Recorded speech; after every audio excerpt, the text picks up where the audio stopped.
ఒకప్పుడు ఒక అటవిలో ఒక పెద్ద సింహం ఉండేది.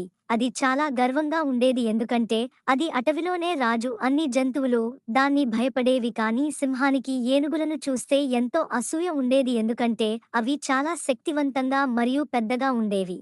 ఒకరోజు సింహం తన రాజ్యంలో తిరుగుతుండగా ఒక ఏనుగును చూసింది. ఈ ఏనుగు నాకంటే నా రాజ్యంలో నా ప్రతిష్ఠ తగ్గిస్తుంది, ఎలాగైనా దీన్ని హతమార్చాలి అని సింహం అనుకుంది. సింహం దానిని ఎదుర్కొనడానికి వెళ్ళింది.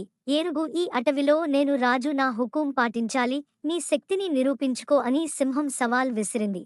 ఏనుగు నవ్వింది, నువ్వు రాజు కావచ్చు, కాని నేను ఎందుకు నీ దగ్గర నా శక్తిని నిరూపించుకోవాలి అని ప్రశ్నించింది. సహకారం మరియు మిత్రత్వం మాకు అవసరం, పోరాటం కాదు అని చెప్పింది.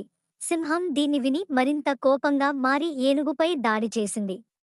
కాని ఏనుగు తన తెలివితో పక్కకి జరిగింది. దీంతో సింహం ఒక్కసారిగా లోయలో పడిపోయింది.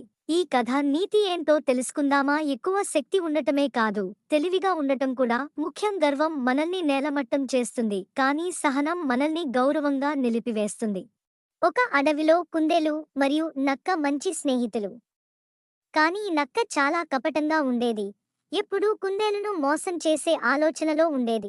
ఒకరోజు నక్క కుందేలుతో ఇలా చెప్పింది, మనం ఇద్దరం కలిసి వ్యవసాయం చేద్దాం. నేను పొలం దున్నుతాను, నువ్వు విత్తనాలు వేసి నీళ్లు పోయాలి. పంట పెరిగిన తర్వాత పంటను ఇద్దరం సమానంగా పంచుకుందాం.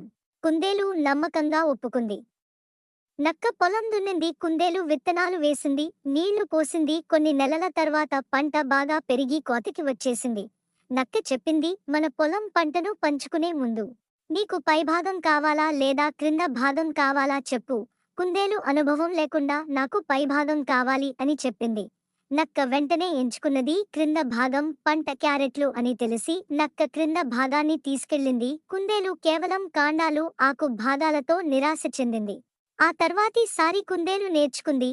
మళ్ళీ నక్క ఒకే విధంగా అడిగినప్పుడు కుందేలు తెలివిగా ఆలోచించి పైభాగం కోరుకుంది. ఈసారి పంట ఆకుకూరలా చాలా బాగా పెరిగింది. కుందేలు బాగా తిని ఆనందంగా గడిపింది. కానీ నక్క చేతిలో కాండాలు మాత్రమే మిగిలాయి. నక్క బాధపడుతూ అక్కడ నుంచి వెళ్ళిపోయింది. ఈ కథ నీతి ఏమిటో తెలుసుకుందామా ఫ్రెండ్స్? ఎప్పుడూ తెలివిగా ఆలోచించాలి, మోసగాళ్ల పట్ల జాగ్రత్తగా ఉండాలి.